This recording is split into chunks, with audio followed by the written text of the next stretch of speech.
but I heard. Okay. I thought it was. Yes. Okay, so Liz has got Bex, and I'm On silent, so we don't have any funny buzzy sounds. mine's on silent, and I've put my phone on. There we go. Well, welcome everybody. Thank you so much for being here today. We're going to begin now. My name's Adrian Thornton. I'm one of the pastors here at City Life Church, so it's great to have you here and to celebrate the incredible life of Pamela Whalan. I'm also her grandson-in-law and have spent a lot of time with her as well through family and church. And so, as you, I will do my best to get through the service, and I think we'll get through this together, and we will cry together, we will laugh together, and we'll say goodbye together, and just have a wonderful time remembering, celebrating, and just embracing all that Pam was, that Gran was, that Mum was, that Aunt was. She was an incredible person. We are going to hear some incredible stories and memories from her life, and I'm looking forward to hearing them, laughing along with you, and also using the tissues as we need them. There's only 5 boxes. Yes, it's wonderful. I'm going to start in prayer, and then we'll kick it off. But if you haven't already signed the book out the front, that's there to sign, just to recognize that you were here today to celebrate the life of Pam. God, I thank you so much for today. We love you, Lord. We thank you so much for Pam, an incredible person that was so close to all of us and loved us all unconditionally. And today, Lord, this afternoon, we want to celebrate her.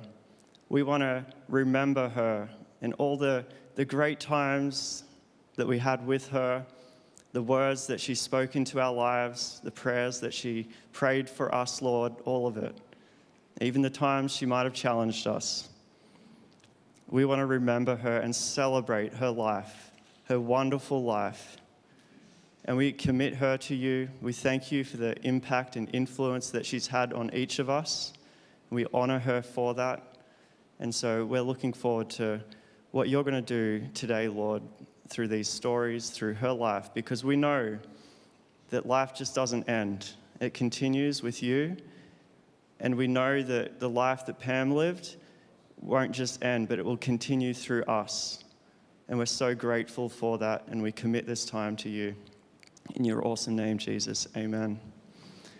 Well, as a lot of you know, Pam loved Jesus, and she served him and gave her whole life for him.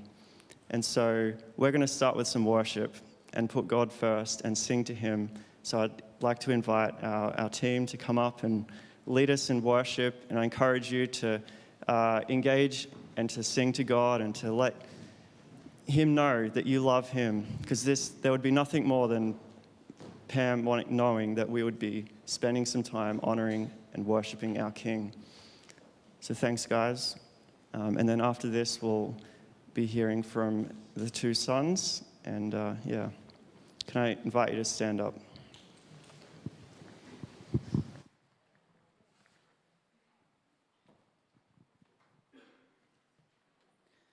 Just bear with me as we go through this.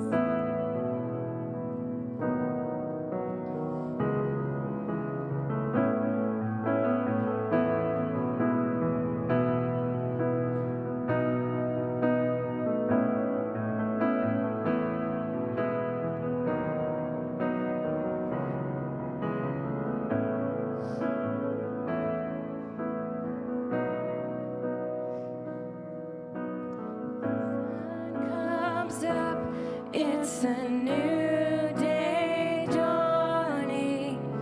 It's time to sing your song again. Whatever may pass and whatever lies before me, let me be singing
Amen.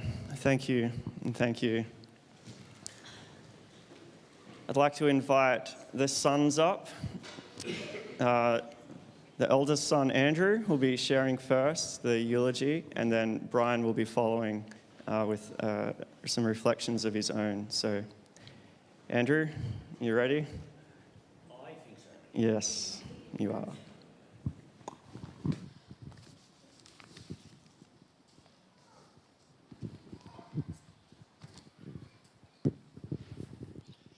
Well, going through this yesterday in its finality, I thought, how do I fit 88 and a half years into 15 minutes or less?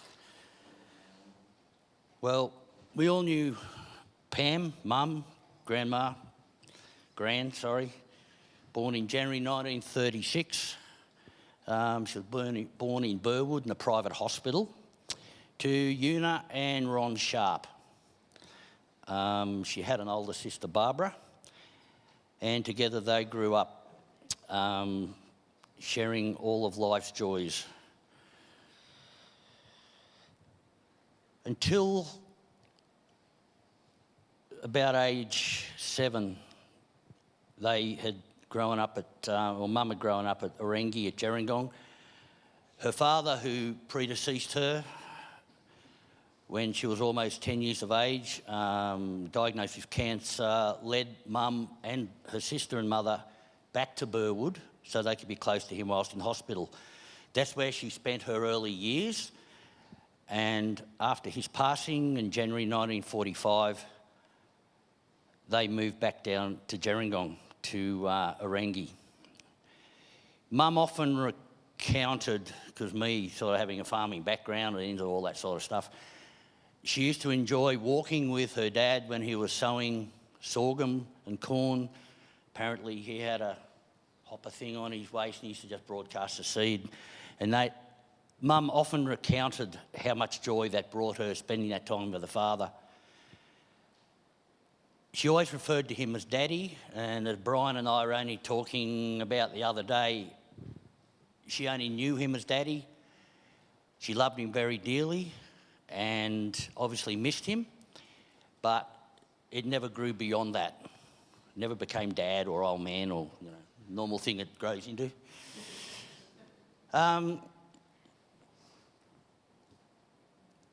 She also recounted going to Sunday school. Auntie Gwyneth, those of you here who knew Auntie Gwyneth Hindmarsh, stalwart at Gerringong and a relative, was her Sunday school teacher for her and her sister, Auntie Barbara. But Mum can actually remember the registration of the car when she was 7 years of age driving to Sunday school. The old Morris Crawley 8. It was 234454. Who remembers that? Anyway, that's Mum. And she and her sister would be dressed in the same Sunday school same clothes for Sunday school.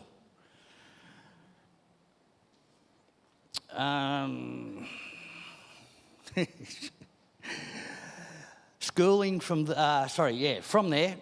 Her schooling from 1941, she was at Tooledjua Public School, which is sort of where the Grahams live now. That's the old school building there, about a mile and a half out of Gerringong. She was there until her father got sick. So she sort of started school there, then had to go to Burwood. And then she went on to PLC Croydon when she finished primary school to do her high schooling to the intermediate certificate. And then you had the leaving certificate after that. Am I correct? Yeah, something like that. So her sister finished the leaving certificate, Mum finished intermediate, and they both left school together. Their mum tended to keep them as a pair. They both worked in Nowra, their first job. Now, it was at Thomas Tate, the accountants in Nowra, Thomas G. Tate and Company, and her first pay was £2.11 for the week. Quick calculation, it's about $9.10. But today's dollar's not worth, it's even less than that. After that, she went on and she became secretary to the town clerk at Kiama, the position which she held until married. Whilst there, she became a justice of the peace, and something she was quite proud of, and she held that until about 1986, from memory.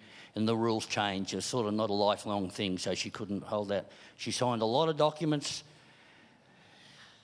After that, she got well. She got married, no time for work, on the dairy farm, looking after Dad, I suppose. And then she did, after two good-looking sons turned up, and they sort of got old enough to go, one go to school and one get babysat by Gran, our Gran, Una.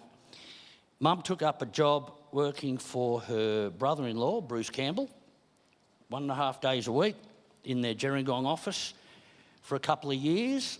And then after that, she took on a role at the Doctor Surgery Kiama. It was a partnership of 4 doctors, and she was there until about 1981.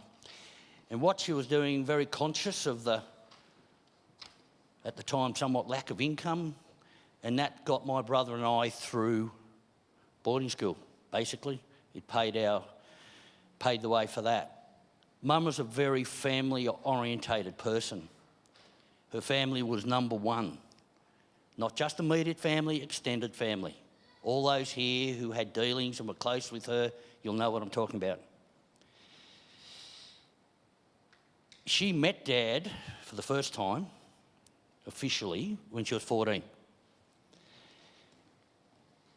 So what's that, about 1950? So by 1957, they were engaged.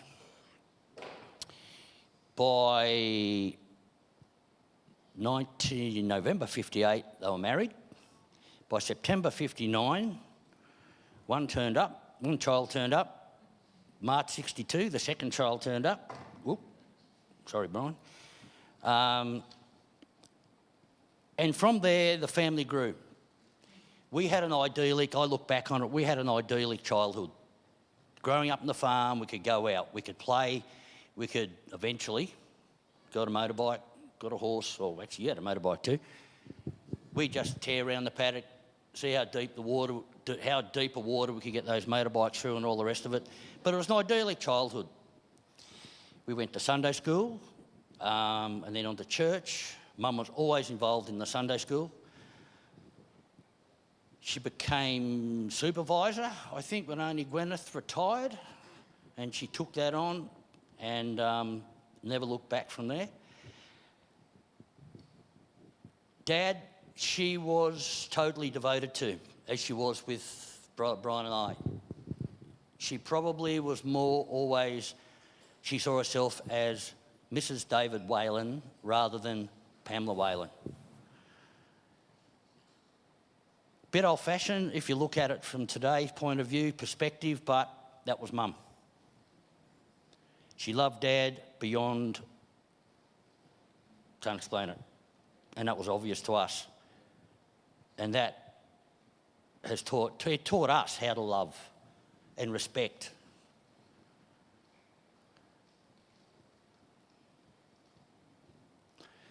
As her family grew, Brian was first cab off the rank, got married. Mum accepted and loved every person that came into her family. Gillian, Catherine, etc., and then all the grandchildren and then great-grandchildren. I've got all their names written down, but I don't think I'll read them all out. But I did a count. I had to double-check. 5 grandchildren and 7 great-grandchildren and 2 great-grandchildren pending. Probably by about, anyway, we'll see. 6 weeks or so, there might be another couple around. Mum never missed a birthday. She never missed a Christmas, of course. Christmas was always planned at least 6 to 8 months in advance. Brian rang me at one point. I'm 65 next month. Brian rang me sometime prior to my 60th birthday, and warned me Mum had that planned, and that was more than 12 months in advance. That was Mum. But she was organised. And I suppose with that organisation, our family structure, everything ticked along. Whilst we're milking cows, there were 2 milkings a day, had to happen. Everything evolved around that. But as far as Mum was concerned, family did always come first. At the age of 14, Mum was first singing in the choir at the Congregational Church in Gerringong, which is now Uniting, as you all know. She sang there as a soprano, her sister Barbara also as a contralto, and I can still picture them. And Peter, Neil, Alex, Jim, you'll always remember seeing them sitting up there in the choir stalls. And when you looked at the choir, when you looked at a lot of the members in the church, the number of family members we had and that were involved in our lives, the farms surrounding our farms, were all relatives. We couldn't have been in a safer, more loving environment.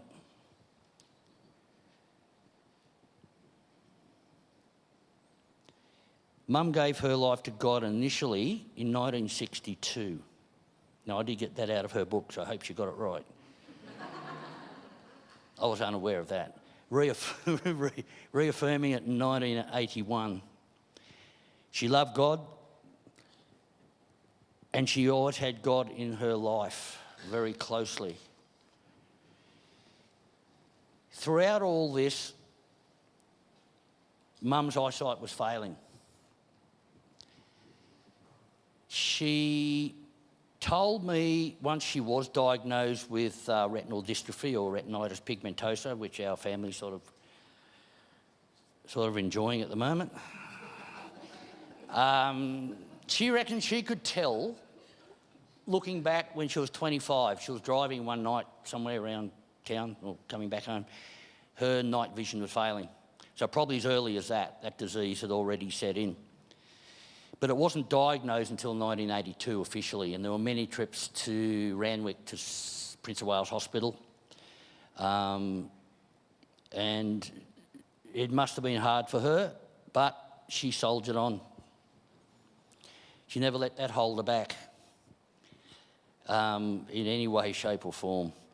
And in latter years, when she had her walking cane, similar to what Brian has here now, she would walk herself down to Dapto Mall to do her shopping, and heaven help anyone who got in her way with that. She was deadly. I walked with her. I took her to the mall, and in the mall, you didn't want to be any of those other people in the mall, because she was going to Woolies or Coles, Woolies generally, and she would make a beeline, and that was it. There were sore ankles everywhere by the time she got there.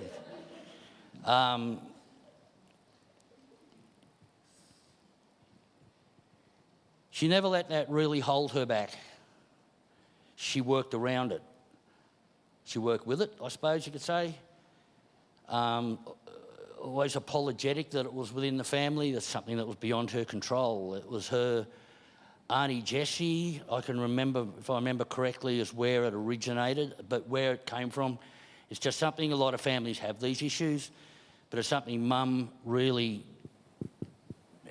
just an admiration of how she handled it, as I am with Brian, who I see, and I just feel so fortunate that I haven't been diagnosed with it. But Brian, I got more empathy for you, but I'm always here for you, mate, if you ever need anything.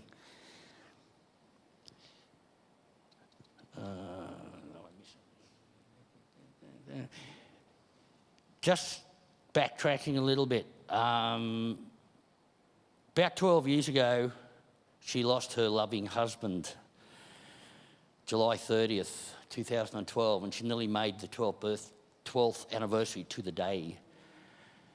She missed it by 3 days. Mum never stopped talking about Dad. Whenever I'd come down and see her, she was always talking about if David was here or if your dad was here. So I'd do the little things for her here and there and all the rest of it. Or Dad would know what to do. They were one. And definitely made a big impact on Mum's life when she lost the other half of that one, if you know what I mean. But she accepted the fact he was gone. There was nothing that we could do about it. And they were married for 53 years. She got the card and everything from the Queen, as they do, and all the rest of it, and she was very proud about that. They were. Her final days at the nursing home at Farnborough Heights, Josh had organised for an electronic picture frame. I know some of you would have seen it when you went in to visit her. And I had noticed that television had never been on when I was visiting her, and I asked her straight, do you want to watch the news? It was getting close to 6 o'clock. Why do I want to watch that when I've got this? And she points at the picture frame. It was just a rolling picture of family members, close friends, etc. And it was just on a loop, and it just ran 24/7. I don't think that television ever got turned on, to be honest.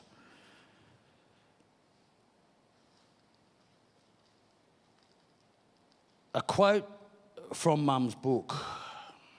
I'm going to wrap this up. My life didn't stop the moment David died. I've entered now a new chapter. Yes, I now live with his protection.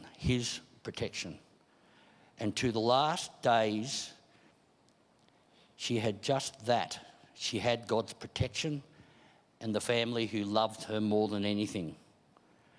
And the Bible verse that she had attached to that, from Proverbs 15, verse 25, the Lord tears down the house of the proud, but he protects the widow.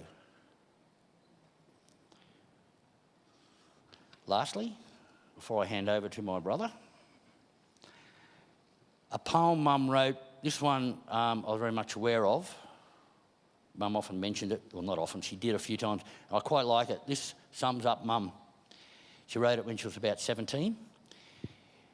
I love to see the pastures rolling green. I love to see the mountains tall, serene. I love to smell the earth when the rain has been. I love the dear old gum trees so lean. I love to see the cattle moving lazily. I love to hear the kettle whistling merrily. I love to see old friends waving cheerily. I love to watch the windmill turning wearily. I love to see the valley filled with mist. I love to eat the fruit that the sun has kissed. I love to see the baby wave its fist. I love gay laughter. This I can't resist.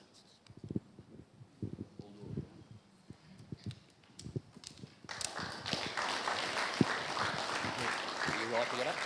Yeah. Oh, any chance we've just maybe move that? You want it out?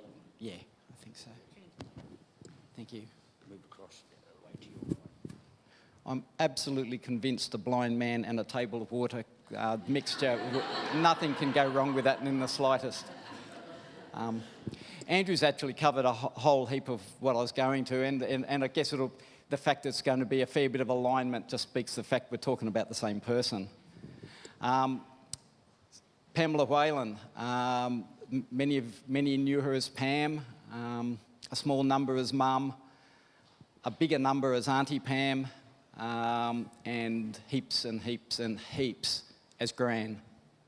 And I think what typifies Mum, I think of three words: love, acceptance and faith. And just that love and acceptance of people, she just had such a broad scope and capacity for love. So where do I fit in all that? Well, I was thinking about today and I thought,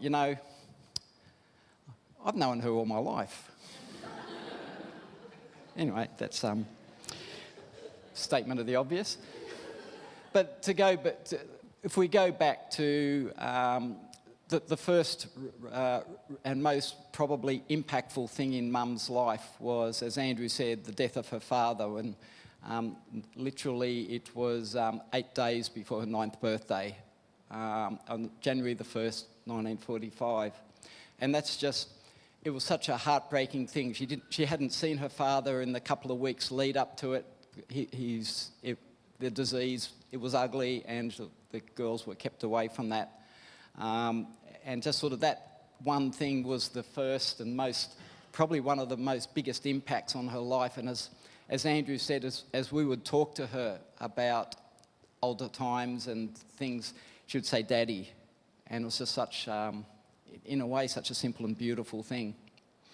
But I think it really helped to galvanise the two girls. Barbara and Pam were similar ages. It was a bit over a year and a half's age difference.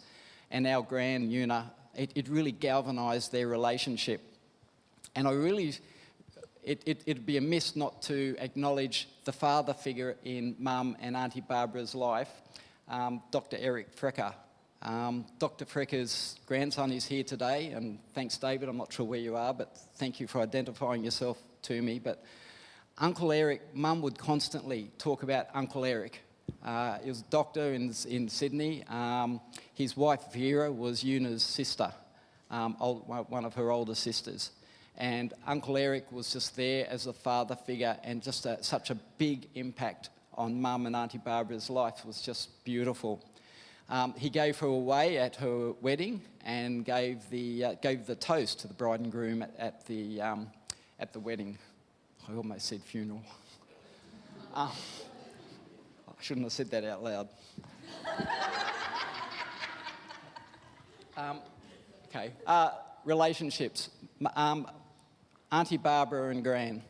So, look, not a day, when we were growing up, there was not a day went by. Mum was just constantly on the phone. She's just ringing Auntie Barb, she was ringing Gran. It was never less than once a day each, and sometimes multiple times.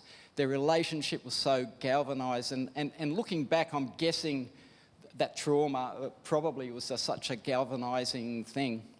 Our Gran never remarried. She was always there for her daughters, and she was there for us as grandchildren later on. But the thing with Mum is that the next relationship was with Dad, as Andrew said. Now, I remember Mum saying one time, she said, "I knew who I was going to marry when I was 15. Now, there was about a 7-year age difference, and it was probably 7 years later before they married, as Andrew gave the dates. Somewhere around 7 years later that they were engaged and married. She reckoned she knew. But I thought about this, and I thought, well, that's actually not such a big surprise. I mean, Gerringong in the 1950s was not a big place. And to be honest, I mean, there were some really good people there, but the talent pool probably wasn't that big, if you think about it. And of the talent pool that was there, and there were some awesome people, and we grew up knowing that they were all known as uncles and aunts to us, whether they were related or not, growing up. But most of them were related anyway. So if you pick how many were actually not related who was in the talent pool. But having said that, as Andrew has said, they were the perfect match for each other. There's absolutely no question. Anyone who knew them both, they just worked just together. It was just literally a match in heaven. It just worked through. And also, as Andrew said, Mum never, ever stopped loving Dad to her last breath. It was just... And if there's the first life lesson, and I hope to share a few life lessons I got from my mum in the course of the next few minutes, one of them is love doesn't die. Just because a person passes on, their love doesn't ever die. It's alive and is forever. And that's a beautiful thing. But beyond that, then, there's just so many people who've just been impacted. And just, I think about the number of people who just call her Auntie Pam, the number of people who call her Gran. And Andrew's already touched on the fact that how she welcomed each new person into the household. And just, she welcomed our partners, each new grandchild, their partners. She's just so welcoming. And I guess the next life lesson I got from Mum is the fact that love isn't constrained to a set number of people. You don't run out of love when you hit a certain number. It's an inherent thing that's just, it's potentially infinite if we let it. which is just awesome. But you know, just along the front rows here, and forgive me because I can't really see them, there's two people by the name of Sam. If there's more, if there's other in the building, sorry, but I'm thinking two specific family members. Now, one has the same DNA and one doesn't. But you know, in Mum's sight, that the only thing that mattered is love and acceptance and family. Equally family, the DNA bit didn't matter.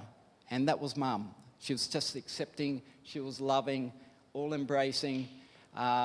She was happily a mother and a grandmother and a great-grandmother to many, many more than those who shared her DNA.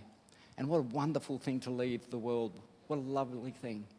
You know, she said to me only a handful of weeks ago, she said to me, I just want the family, they have to know they're loved.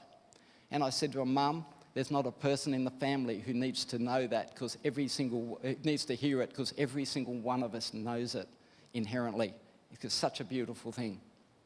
Now, another thing I learnt from my mum, and my kids probably need to forgive me for this, is you can't have dessert if you haven't finished your main course. and it was strictly adhered to, and it was down to the last bean.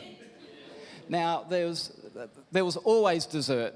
In the same way, there was always fresh cake to have with a cup of tea later. There was always dessert. The typical dessert Dad and I would be home-preserved peaches and a scoop of ice cream. Andrew would have a scoop of ice cream with a spoonful of Activite on it. And I still remember sitting at the other end of the table. We had our set spots around the table, and Andrew and I were opposite, and Mum and Dad at the sides. And I still remember watching Andrew just toy with these really sad-looking, pale, washed-out, flavourless beans, trying to get the last of them down so he could get to his ice cream and Activite. That was one of Mum's quirks, and I did pass that on. So,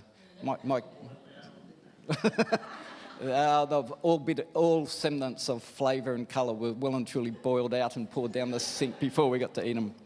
Anyway, that was all good. Another thing, look, Mum just loved to serve, and again, Andrew's touched on and covered that really well. And I remember in the days before I met Jill, I was living and working in Wollongong and going to Wollongong Uni. And in the course of that, I would bring my washing home with me on a weekend when I'd come back because I didn't own a washing machine. But I always wanted to do it myself. And he was the point of contention because Mum always wanted to do it for me. And it was always a bit of a race. If I hesitated too long, she'd grab it and put it on. Oh, I just needed the washing machine later, so I thought I'd put that on now for you. I've just hung that out on the line so I can do another. No, she just race. But I do remember one particular thing, and in the unit I was staying at the time, the laundry cold water tap had just a little steady drip to it. And the way the three of us who were there, we dealt with it in a very rational way. We turned the nozzle upside down. And that was actually enough to stop it dripping, which was good, and that solved that problem. So one time I came in, and as normal when we'd been outside, we'd wash our hands in the laundry. So I washed my hands and just sort of finished and turned the nozzle upside down. And then a few minutes later, there was a very angry and a very loud yell from the laundry. Mum had turned the cold water tap on and had worn it full in the face. She wasn't happy, but she did have a clean face.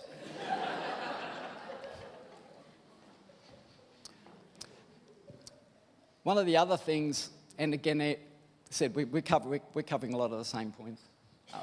Actually, no, I'll get to that one in a second. One of the things I really, really admired about Mum is that she embraced the next step in life all the way through. It was just a constant thing. If we could go back to Andrew talked a bit about the stopping driving and the getting of the cane. She embraced those. She voluntarily handed in a driver's licence and didn't wait to be told. So she could get on with the next stage of life. when they suggested that a long cane would be helpful, she just embraced it. And as Andrew said, when she got going, she got going.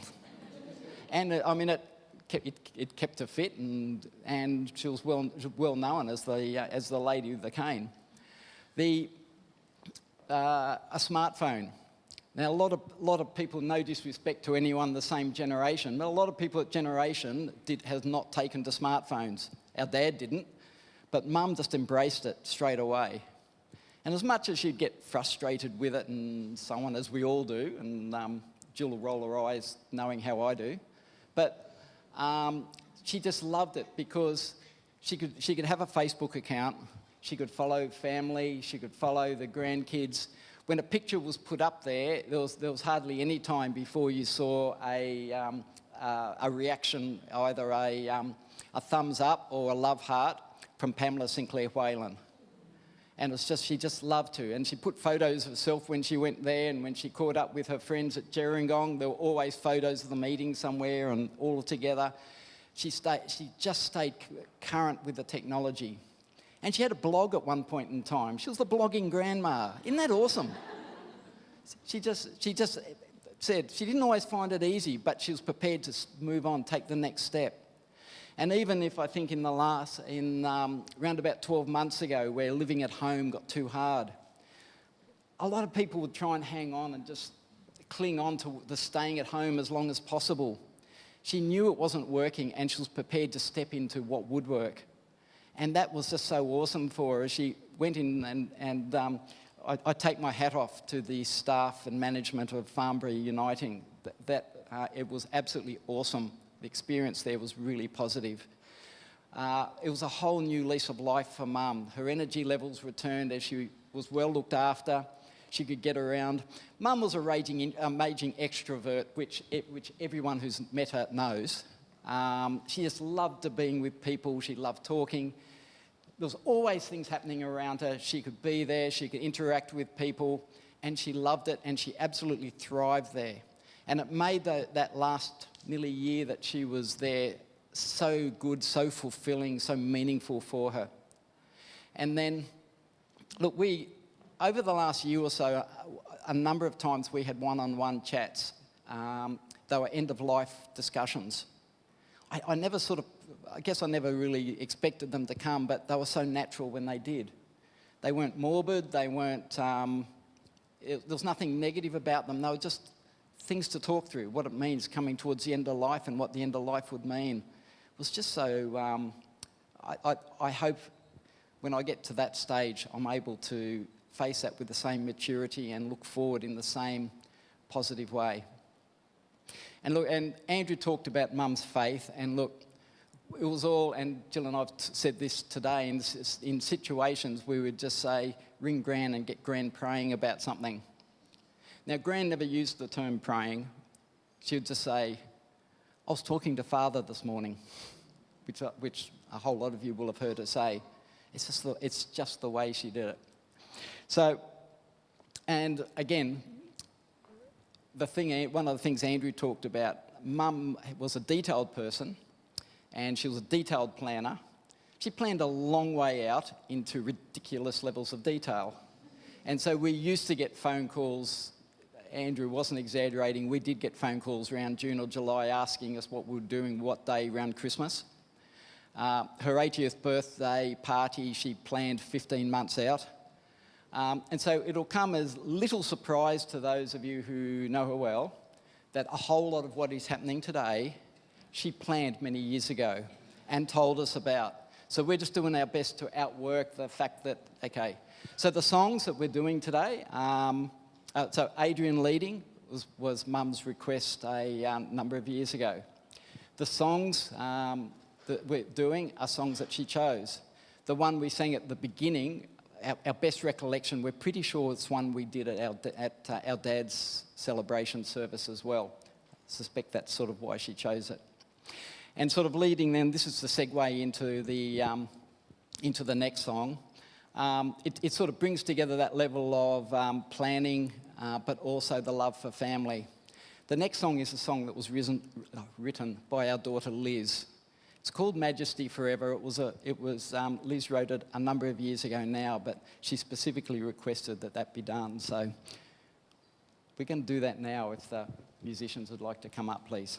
Thank you.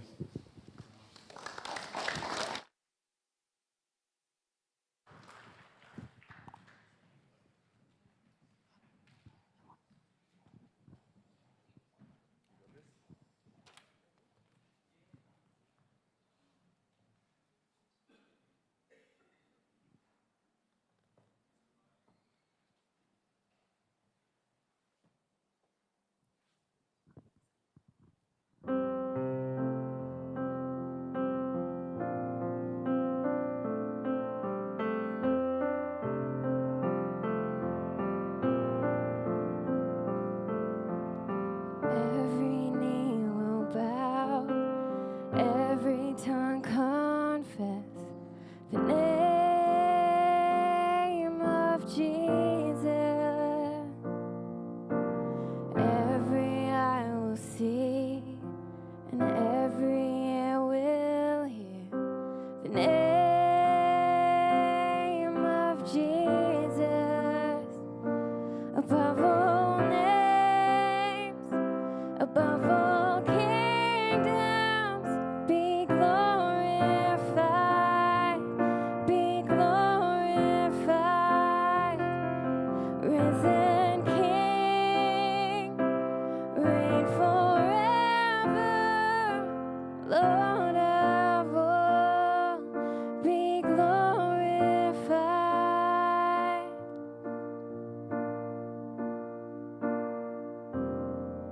The blood he shed, poured out for all, the grace of Jesus, be lifted high forevermore. The grace of Jesus, above all names, above all kingdoms, be glorified, be glorified. Risen King, reign forever, Lord of all, be glorified. Above all names, above all kingdoms, be glorified, be glorified. Risen King, reign forever, Lord of all, be glorified.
above all kingdoms, be glorified, be glorified,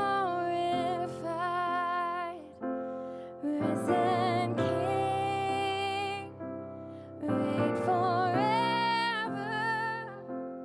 Lord of all, be glorified.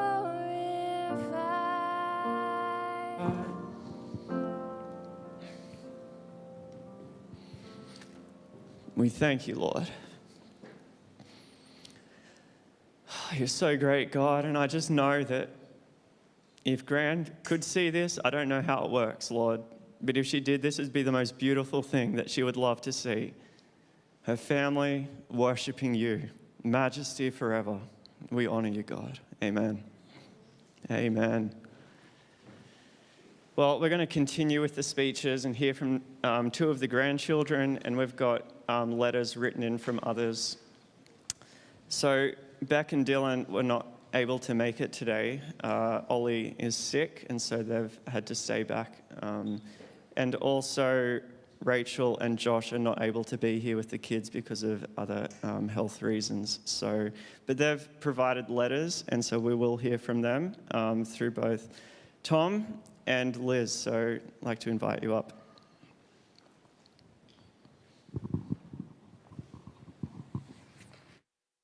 Hello. I thought I'd start by naming some of the funnier things I remember about Gran, because sometimes the things that jump out first are often those kind of funny little things that that people used to do.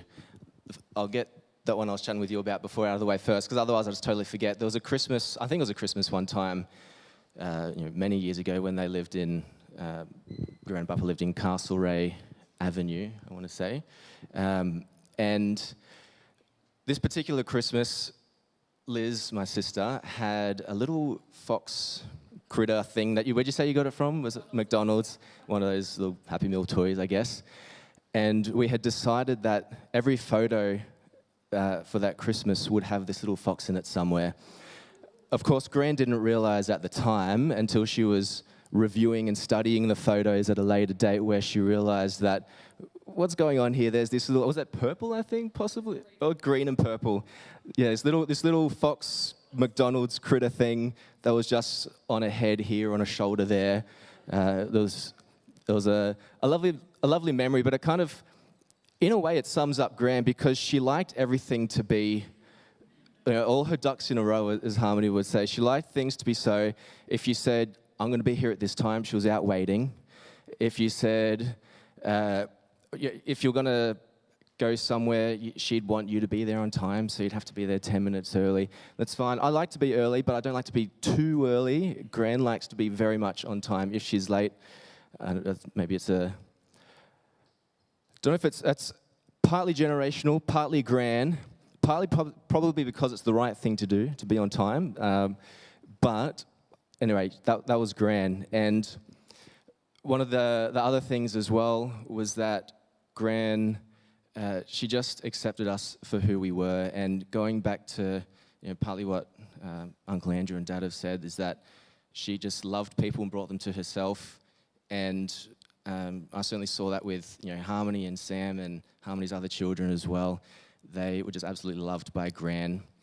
And I mean, that just shows there were so many people here that was Gran to them, or Auntie, and all the different, now I won't go, someone else has already said all the other names, I won't go through them all, but she was someone to every one of you, and not just someone in a light way, but she actually had a deep connection with every one of you, and that was really special. And we really felt that even externally, the way she talked about other people, you could tell that she had that deep connection with everyone.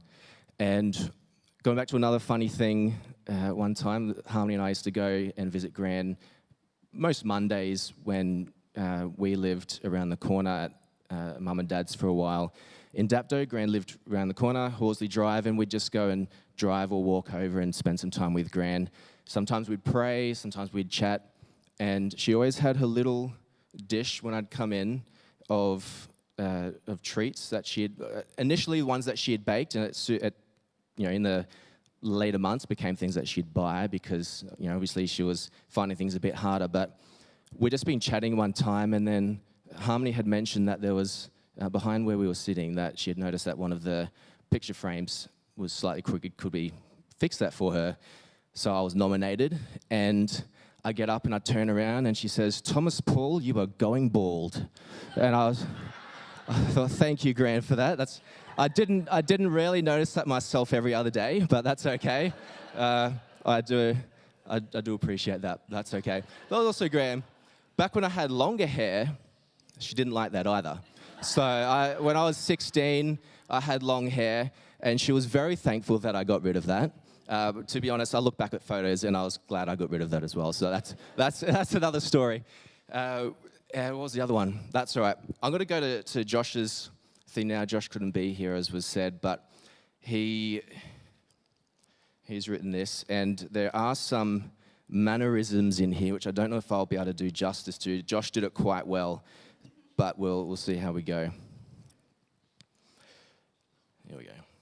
They did the writing big for me. I'm going to bring it up because otherwise I won't be able to read it properly. Here we go. That's right. I'm disappointed not to be here today in person. Graham was so excited to hear about our baby number 4, and she was right behind us when we told her about moving out west. We still have several grand knitted jumpers that the kids wear, and she even knitted scarves for the kiddies while in her new aged care home. And each baby, she would print out a special word from God for them, which we will cherish. I wanted to share a few memories and reflections about Gran and the amazing grandmother she was. This is the paragraph with the mannerisms. You'll have to forgive me.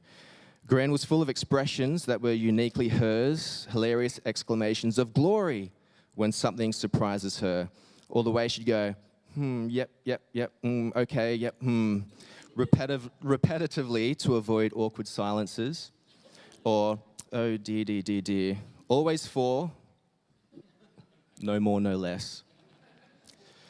Key memories include trips to Dubbo during July or Christmas holidays, getting sick one year when it was my turn to have a special holiday with Gran and Bappa, and going to the zoo where we never left without an ice cream. Her chocolate slice, her homemade caramel sauce on Neapolitan ice cream, and homemade bread were all highlights. Gran taught me the Fruit of the Spirit song, and that's how I remember them to this day. Growing up, she and Bappa had this habit of bursting into spontaneous chorus of some random hymn or song at the mention of a single word that would trigger it. Don't we know it? Yeah. Bappa taught me to drive, but it was Gran who organised the trips, feeding me grapes as I navigated the roads of Nowra and making sure we visited Auntie Barbara. When I visited Gran, she always made sure there was an extra slice of something delicious when I was around, and when the kids came, out came the tiny teddies. We were driving her old car for a long time, and she once said Bappa would be chuffed to know his old car was now carting a full load of kids. I helped her edit her book, and I'll never forget the times I had to remotely log into her computer to help her solve some technical issue. The phone would ring, and before I could even say hello, she'd be right into describing the problem. No time for pleasantries when there was a task at hand. Too right. Gran was more than just a grandmother. She was a legend of love, a matriarch who touched each of our lives in ways that we'll carry with us forever. So many people knew her as Gran, not just those who she was actually their Gran, and I think that says a lot about who she was. A surrogate grandmother and matriarch to so many people, a life of love. Finally, I want to give a special mention to Dad, who looked after Gran with such dedication since my Bappa died. I know she was heavily reliant on him emotionally. It was a promise he made to his dad, and I know Gran was deeply grateful for the love and care he gave her. He and Uncle Andrew and all her family meant the world to her. Gran, you will be missed, but your legacy of love, faith, and family lives on in all of us. Yep. just a warning that I'm not very good at talking when I cry, so my aim is to get through without crying, and then I can cry as much as I want after. I've been trying to be stoic until I've got through this. There aren't really words to describe what Gran meant to me and to my family, the major role that she's had in our lives. But I thought I would just go through some memories, and actually laughing at the things that that Josh just said, because some of them are the same as mine. But yes, I remember Gran and Papa living at 3 different places, 2 out in Dubbo and 1 down here. And I know I visited her at the one before, but I was too young to remember that one. But as Josh mentioned in his thing, we would go out and because we lived on the coast and they lived out in Dubbo, Josh, Tom and I would take turns each year having a special holiday with Gran and Papa. And those times are really special. I remember them so clearly. One of those times I remember when they lived in town at Dubbo in Castlereagh Avenue, Papa had decided that he was going to put a garden arch in his garden. He loved his garden. He loved growing his vegetables, but we're going to have a garden arch. And I was there just before for my special holiday.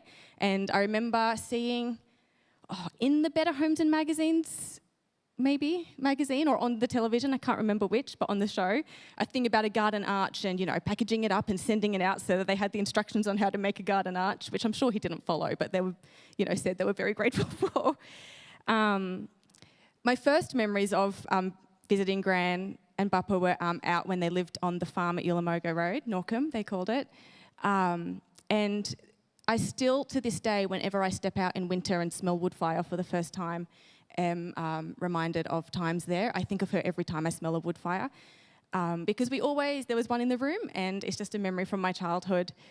It always gives me a sense of comfort and peace. I mean, I'm sure it's polluting the environment every time a wood fire is on, but I always feel a sense of peace because it immediately reminds me of being in a safe and loving place with my grandparents.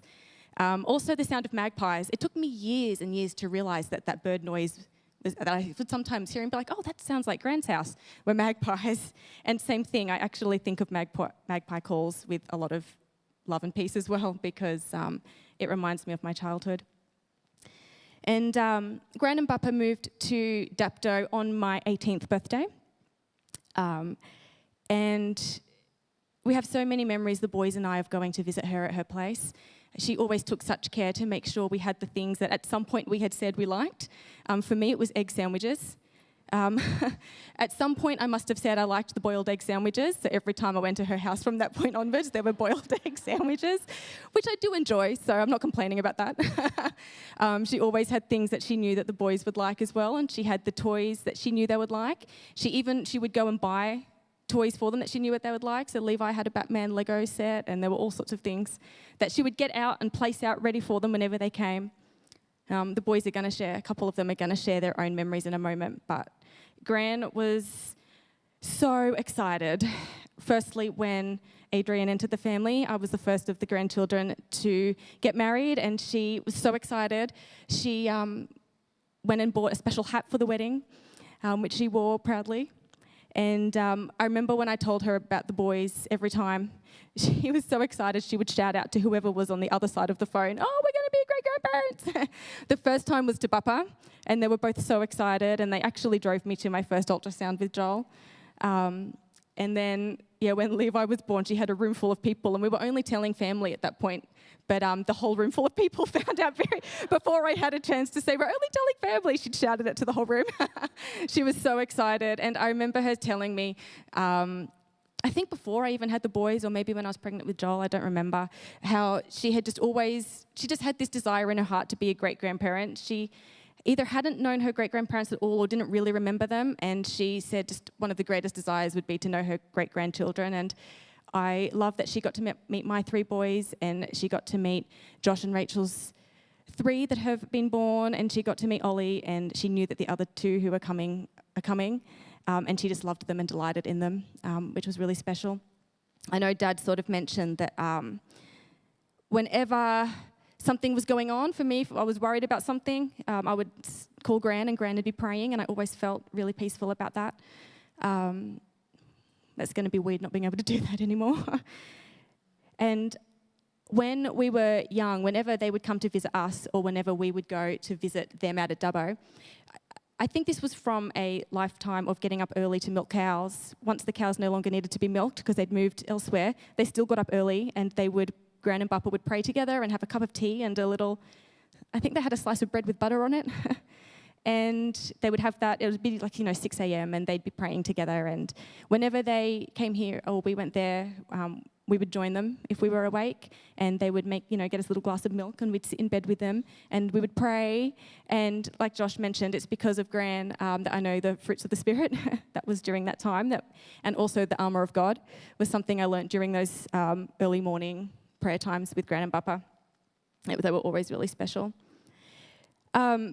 A big thing that Gran and I did together every year was to bake the Christmas cake, which is a really special memory. I know that Kate sometimes joined us, and we sometimes had Rachel and Harmony in the later years join us as well. I think we started that at one of my visits out there. We did a cake together out at Dubbo. We made a table runner together and we had Christmas all planned. And then when Gran and Bappa moved to Dapto, that became a yearly tradition. Every October, she'd already spent, by that point, weeks buying fruit for the Christmas cakes. And in October, when are you free? We need to make the Christmas cakes. And we would make them in October and we'd ice them in December. The last couple of years, it was probably 2 or 3 years ago, Gran took me out to buy me a really good mixer. And she basically handed that on to me. The last couple of years, I've made them by myself, but sending her pictures of them. And this Christmas just gone, Dad actually took her a piece of the cake that I had made, and that was really special. And this year is going to be really hard doing that, but I'm going to do it. Yeah. One moment, I'll be good in a sec. Something that I'm so incredibly grateful for is the constant love and support. I know everyone who's come up here so far has said that. Like I said, I would call Gran and tell her, I'm worried about this with the boys, thank you. And she would, one of them sick or, this is happening, and she'd be on it in prayer immediately. And I know that so many of you would have had the same experience. We knew Gran was praying and we all felt a bit better about things. Her and Bappa have created such a legacy of faith. It's been passed on not just to us, but to so many people here who she was a spiritual mother for or a spiritual grandmother for, and she just loved you guys so much. Yes. I will be literally eternally grateful for Gran and for Bappa and the role that they've played in my life, for that legacy of faith that they've passed on to us, for their example that they never let hard things stop them from living the life God had called them to live. And that's just such an example. I know there were so many hard things that Gran went through, and Bappa when he was still alive as well, and they just did it knowing that, putting God first still and loving God, and they set such a great example of that for us. Mostly, I'm just so thankful for her and Bappa's unwavering love and support in my life. Yep, it's going to be weird without her. When was it? Recently, Josh put a video up in our family messenger group of something really cute that one of the kids had done. And my first thought was, I wonder what Gran has to say about that. And then the realisation hit that, of course, she wouldn't be putting up those messages anymore. But she was so special, and I'm so thankful to have known her. All right. I'm going to read out Beck what she said. I know Beck would have loved to have been here. She sent through what she wanted to say. So this is from Beck. I know everyone here today, and even those who aren't able to be, can agree with me that Gran was an absolute beaming ray of sunshine. I'm so thankful for the couple of years I lived in Canberra, where I was only 2.5 hours from her rather than 6, and spent almost every second week making memories with her, Bappa, and the rest of our amazing family. I'd always be welcomed with chocolate slice, my favourite delicacy, and I'd always be kindly reminded to eat more than just the icing. That never happened. But I know despite the funny little things that make us all individual, Gran loved us for all those things because that's who she was as a person. And it's one of the many, many reasons I loved her so much. I am blessed beyond words to have the memories of rocking up to Gran's house for a few days, and she would have these planned to a T. No surprises there. She was up for everything, whether it be a drive up Saddleback Mountain, a scone and tea at Camberwarra Lookout, a dash to the blowhole, or simply a walk around the streets of Horsley, talking about life and enjoying each other's company.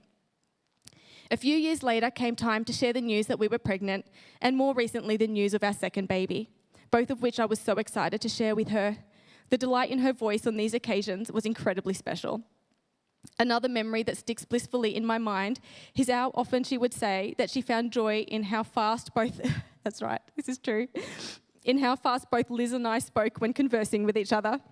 It's true, we can rattle words out faster than the speed of light, but she found so much happiness and amusement in it, and it makes me smile knowing her delight in that. Yes, that's very true, I'd forgotten that. Gran's adventurous nature, her huge selfless heart, her undying love for everyone around her, and her willingness and passion to help anyone who needed it are just some of the very many reasons why she was not only the best Gran I could have ever been blessed with, but just one of the most beautiful souls in general to have graced this earth. How lucky am I to have been able to call her my Gran?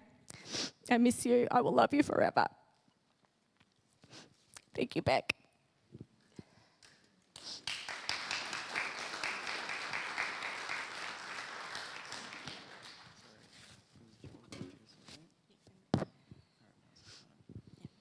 Cool. Well, we're going to go further down the generational line and hear from the great-grandson, her first great-grandson, Joel.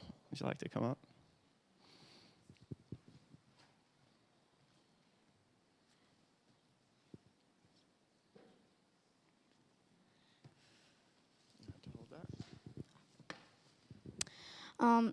Words can explain lots of things, but words cannot explain Gran's love for everyone in this room, her family, her close friends.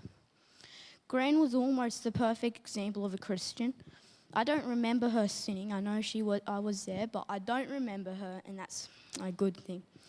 She was great. She was loving, kind, and very generous. One of my favourite memories about her was making a class project when I was in year 1, and I know this book has been mentioned. It's a book that she wrote about herself, but I was lucky enough to get that class project into my book, and just want to read the introduction paragraph to this. So the chapter's called In Those Days. I am writing this chapter having been prompted by my eldest great-grandson, Joel. At the time of writing, he is 6.5 years old and longing for 7. He is in first class at school. A few weeks ago, his mum, my eldest granddaughter, Elizabeth, asked me if Joel could interview me about the old days. It seemed that he had a school project where he needed to interview a grandparent about what life was like when they were a child, and I was his chosen subject. At this point, I must record how impressed I was with his questions at his manner of interview, which occurred over the phone. And that goes over to the questions in the phone. Another lots of memories is that she was kind. Very, very, very kind. She always had great meals. She was an amazing cooker. And the biscuits we had,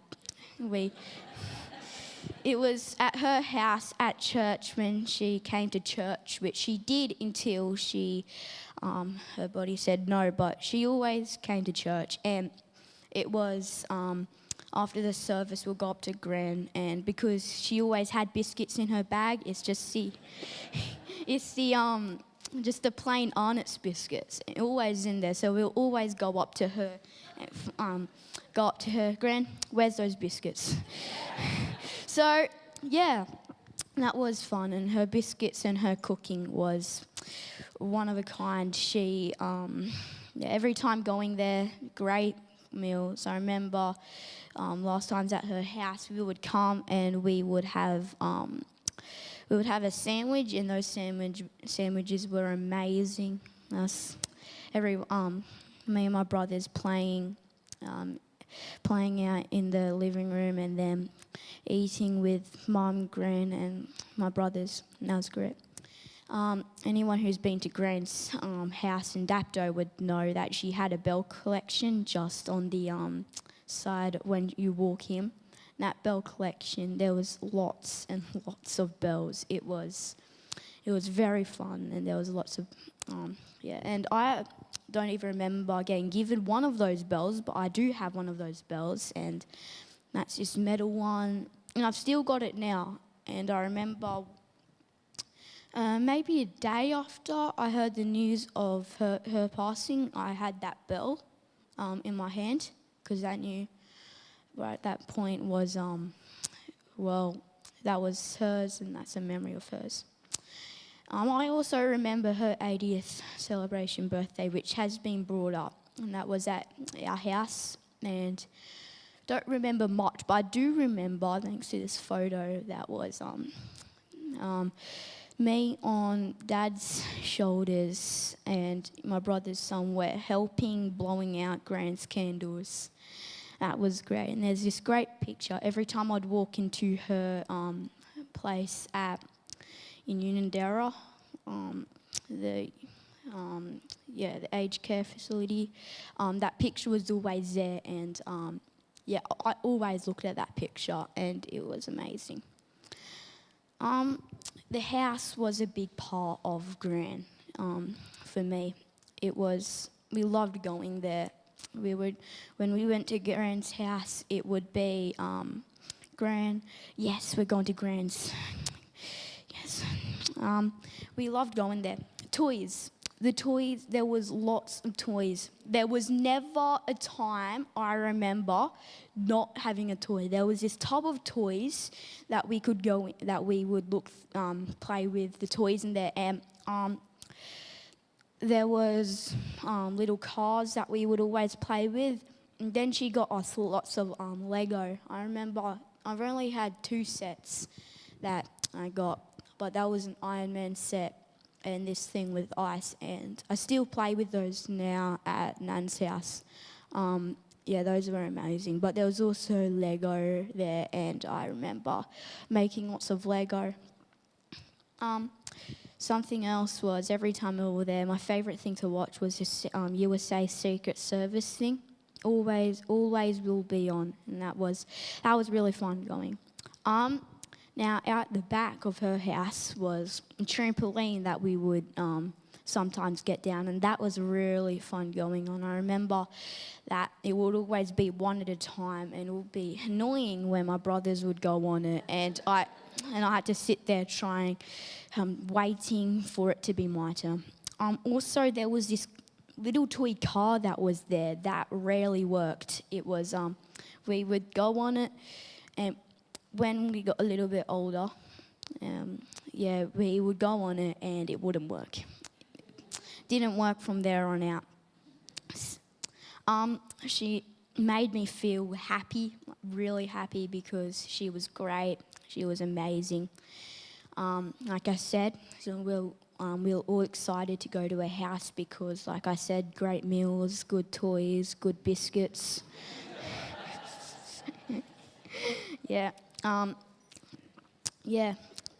Make us laugh all the time. Things that I love doing with Gran was playing with this shopping thing that she got. She would have heaps of shopping materials in this cash register, and we'll be playing for ages doing that. Playing sleepovers, we would.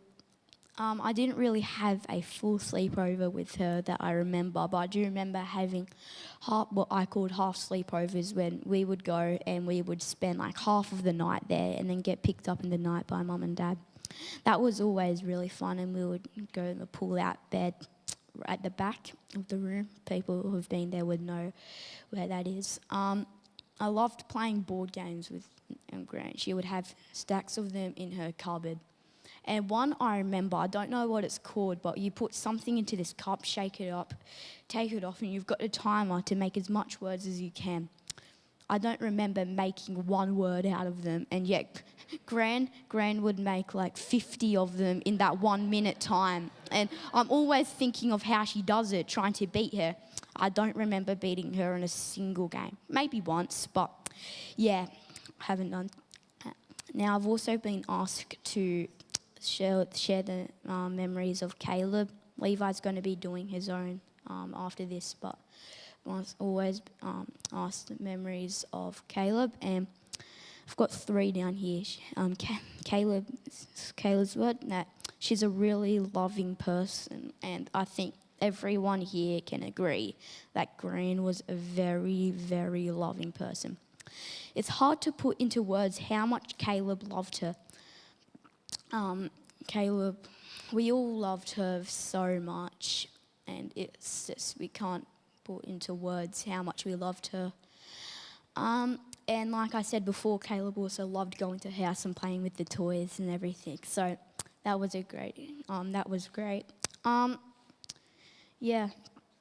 I was in the car ride here, I was reading through Gran's book, and something that stood out to me was the first verse, and I wanted to put it. It's Galatians 1:15.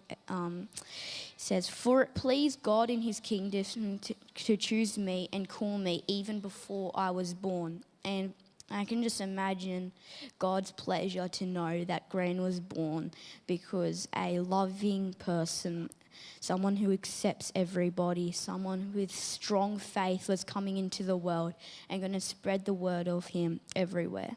And when I read that, that's my first thought of that. Now, to end this, I want to finish with one simple sentence. There's lots of sentences to explain Gran, but this one explains her in a nutshell. Gran is great. Yep. I think it's time to turn on to Levi.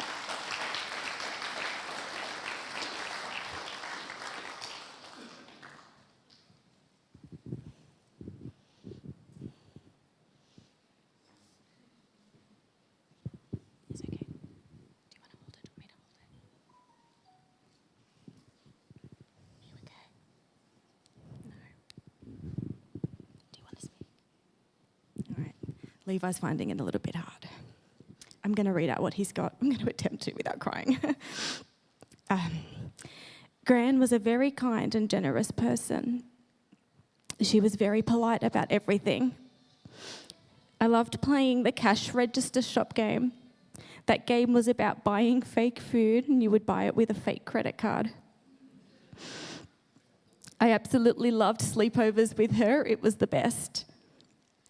She wrote a book about her life and her path to God. She made me feel happy and safe. Gran equals love. I cannot think of one bad memory about Gran. Gran was the best. She was fun to play with, very honest and happy lots of the time. And Gran is very nice. And I have so many memories that I can't even remember them all. Yeah. That's what Levi had written down.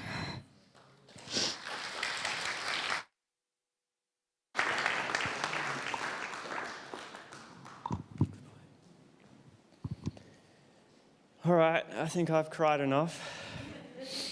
Wow.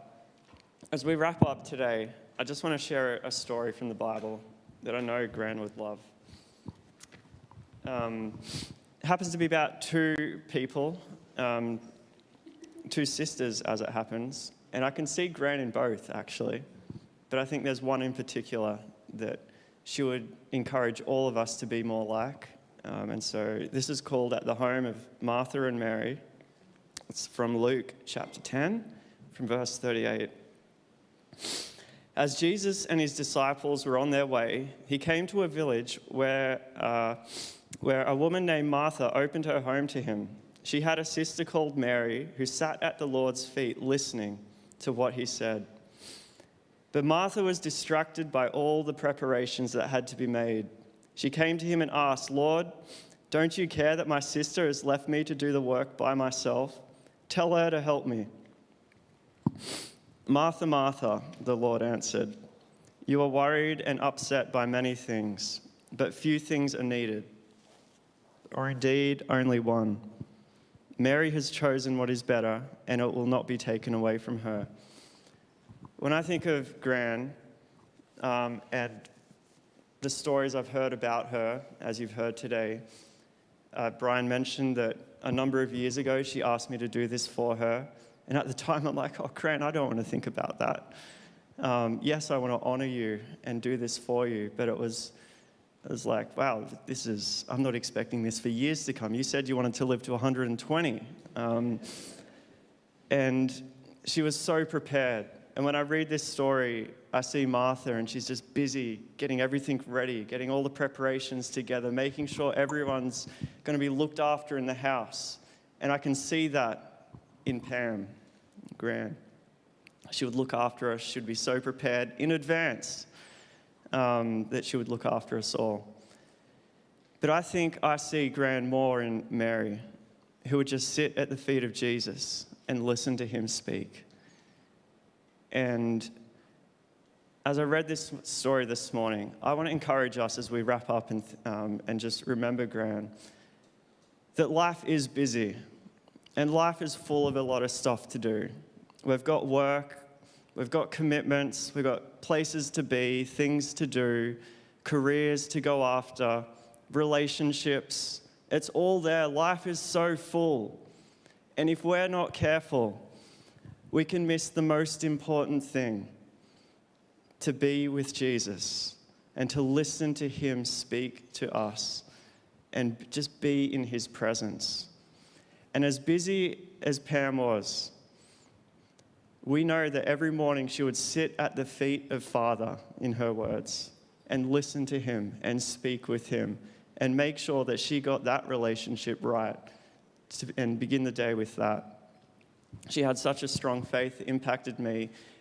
And I just want to encourage us all in the fullness and the busyness and life and how hectic it can be. Don't miss the most important thing, Jesus. He wants to speak to you. He wants to know you. He wants to walk with you and do life with you. He loves you. Don't miss him. Don't get distracted by life, but spend it with him and let him speak life into you. We're going to finish with one more song. It's called Amazing Grace. I'm sure a lot of us are familiar with that song. But here's a moment to speak to Jesus, to worship him again, and to be in his presence. And as we come to a close, I just want to encourage you, if you don't know God, now is the time. All you need to say is, yes, Lord, I want to know him. I want to know you. Just like Gran or Pam knew you, I want to know you as well. And he's right there. He's right there. So if the musicians could come up, we're going to worship one last time. Following that, there is a whole lot of food that we can enjoy. And please, you're welcome to hang around and talk and catch up and keep sharing your memories with each other. Thank you so much for being here and honoring her, an amazing person. Let's finish this by doing what she loved to do most, worship God.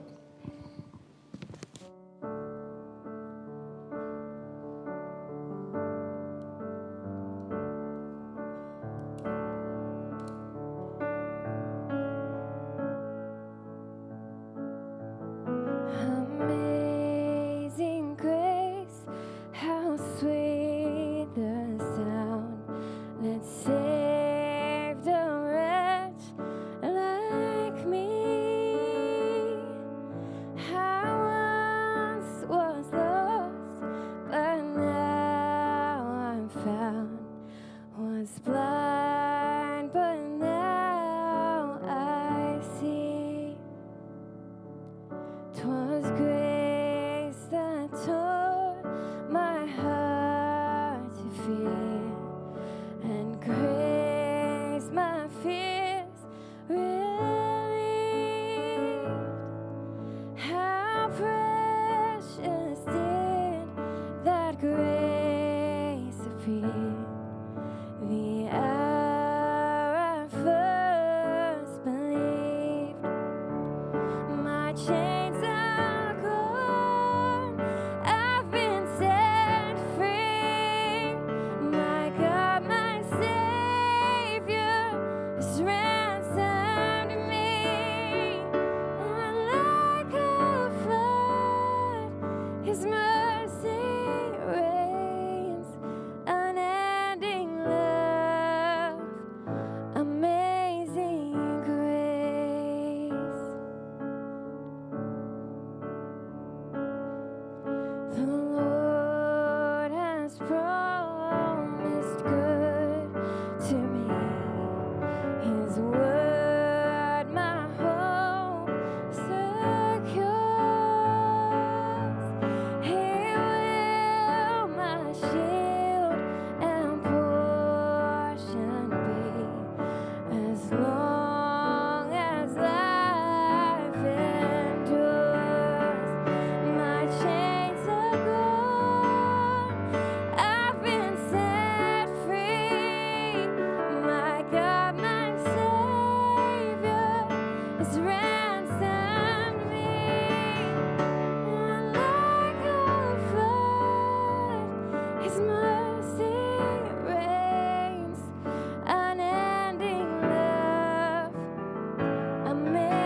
the sun forbid to shine, but God who called me here below will be forever mine, will be forever mine.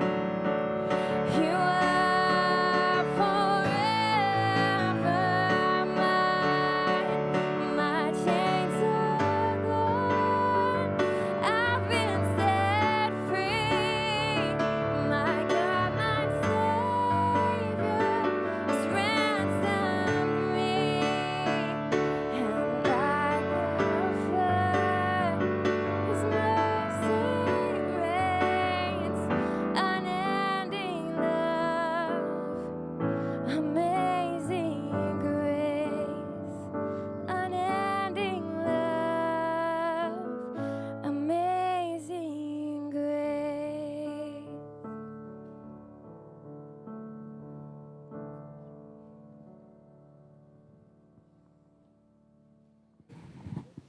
Thank you, everybody. Enjoy your time together. Food at the front there. Thank you. Check